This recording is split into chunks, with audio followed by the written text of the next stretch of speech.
Doctor Mohammad ইউনূসের যে দীর্ঘ অপরাধের তালিকা, একটা হচ্ছে হার্ম ট্র্যাজেডি, ভ্যাকসিন না এনে, নাম্বার 2 হাইয়েস্ট করাপশন।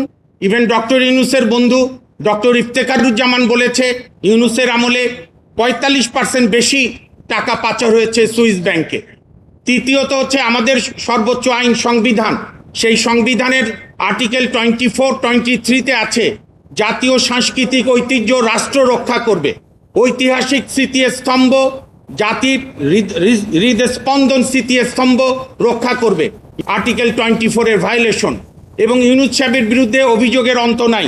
আপনাদের কাছে দেওয়া হয়েছে মেহরবানি করে আমাদের প্যারাগ্রাফ 6-এর সিরিয়াল ধরে আমরা বলেছি ওনারা কি ওনার বিরুদ্ধে অভিযোগ, এবং আপনার সমস্ত বিতর্কিত লোককে নিয়োগ, নিজের ভাই ব্রাদার আত্মীয়তা, সবচেয়ে বড় যে পরিবেশটা উনি যে প্রতিষ্ঠান থেকে উনি নষ্ট করেছেন, যে রাজনৈতিক সরকার কোনো কারণে ব্যর্থ হলে বাংলাদেশের মানুষের একটা আস্থা ছিল যে কেয়ারটেকার বলেন, অন্তর্বর্তীকালীন বলেন কিংবা অস্থায়ী সরকার বলেন।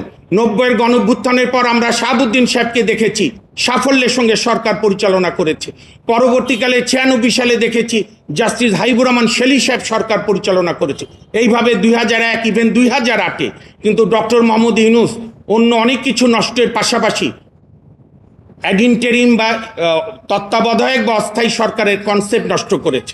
আমি শেষ করতে চাই শেষ ব্রিফিং দিয়ে, বাংলাদেশের যত সরকার প্রধান হয়েছে, জাতির জনক বঙ্গবন্ধু শেখ মুজিবুর রহমান, খন্দকার মোস্তাক আহমেদ, শহীদ রাষ্ট্রপতি জিয়াউর রহমান, পল্লীবন্ধু হোসেন মোহাম্মদ এরশাদ, দেশনেত্রী বেগম খালেদা জিয়া, বঙ্গবন্ধু কন্যা শেখ হাসিনা, সবার চিফ এক্সিকিউটিভরা যে ন্যূনতম ছোটোখাটো সুবিধা নিয়েছে সেইটা মাটির এইখানে পড়ে থাকবে। আর ইউনূস সাহেবের অবৈধ সুবিধায় আকাশ ছুঁয়ে যাবে, সেই কবিতার মতো নাদের আলীর ছাদ চূর্ণ করে আকাশে উড়ে যাবে। এই কারণে যেহেতু মাননীয় প্রধানমন্ত্রী, বাংলাদেশের সম্মানিত প্রধানমন্ত্রী জনাব তারেক রহমান জাতির উদ্দেশ্যে প্রথম ভাষণে বলেছেন, অসাধারণ কথা বলেছেন যে দিন শেষে আইনের শাসনই হবে আমার সরকারের শেষ কথা।